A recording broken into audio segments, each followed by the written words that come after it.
वंदे पुरुषोत्तमम।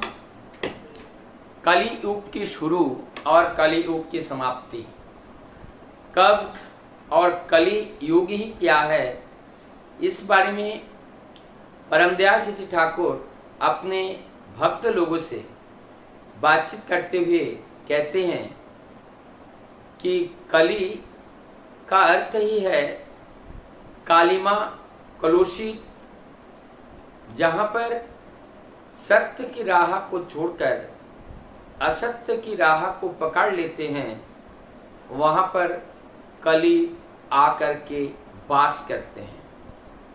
तो यहाँ पर कली का अर्थ है कलुषित होना।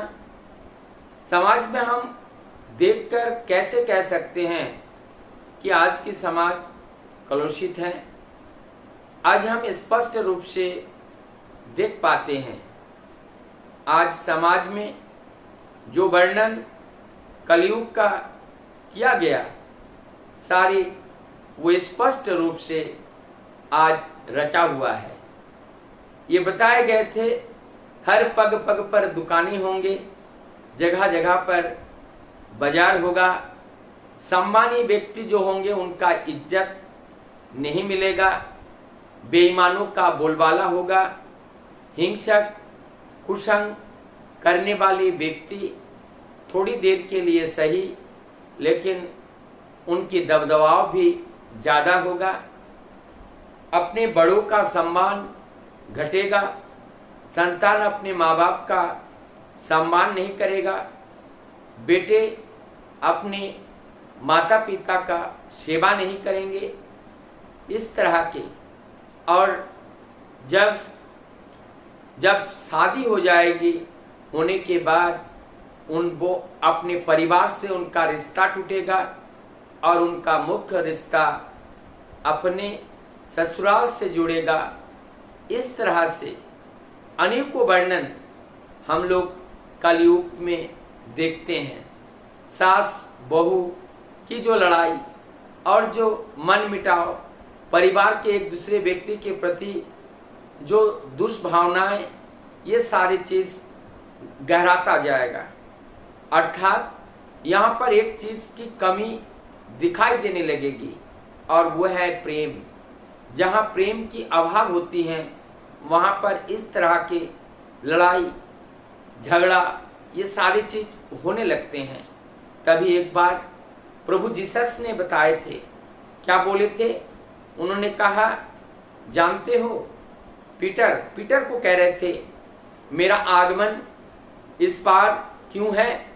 मेरा आगमन है जो बाप बेटे से बनी बनाई नहीं है, जो प्रेम की कमी आई है, पति पत्नी के बीच में जो प्रेम की कमी आई है, परिवार के बीच में, समाज के बीच में जिस प्रेम की कमी आई है, आज उस प्रेम को भरने के लिए, उस प्रेम को दान करने के लिए मैं आज इस धरती पर आया हूँ। तो इसलिए जब भी पुरुषोत्तम आते हैं, वो प्रेम अवतार के रूप में आते हैं। समाज में जैसी इस प्रेम की कमी आ जाती है, तभी कलियुग का वास होता है, कलियुग घर कर जाते हैं।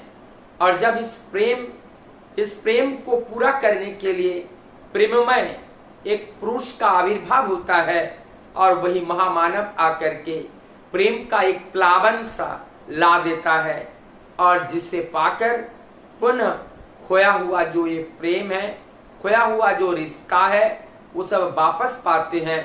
और इसी प्रकार से कलयुग का समाप्ति होता है और सत्ययुग का स्थापना होता है। ठीक इसी प्रकार से परम दयाल आज इस धरती पर आए हैं, इस कलयुग की कलुषितता को, कलयुग की प्रतिकूलताओं को दूर करके अनुकूलता स्थापित करने के लिए आए हैं। एक भक्त ने एक बार ठाकुर जी से पूछा, ठाकुर जी, ये भागवत में एक जगह वर्णन है कि जो कल की अवतार आएगा, ईशान कोण से उनका आगमन होगा, और वो सफेद घोड़े के पीठ के ऊपर तलवारी हाथ में लहराते हुए इस कलयुग की जो विषमताएं हैं दूर करने के लिए वो वहां से निकलेगा। तब ठाकुर जी कहते हैं यदि तुम लोग थोड़ा चेत जाते अर्थात जग जाते, जो मैंने कहा उस कार्यों को कर डालते, तो निश्चित रूप से ये हिमायतपुर ही संबलपुर हो जाता और यही सत्ययुग का पुनः स्थापना होता।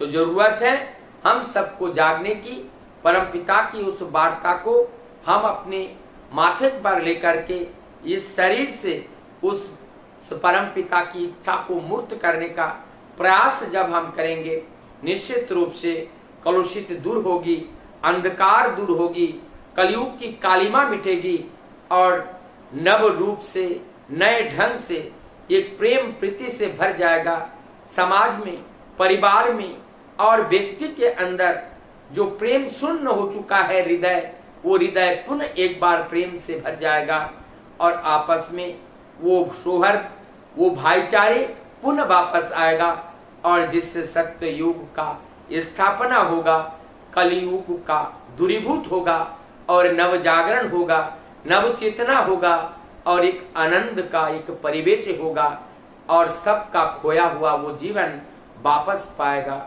वंदे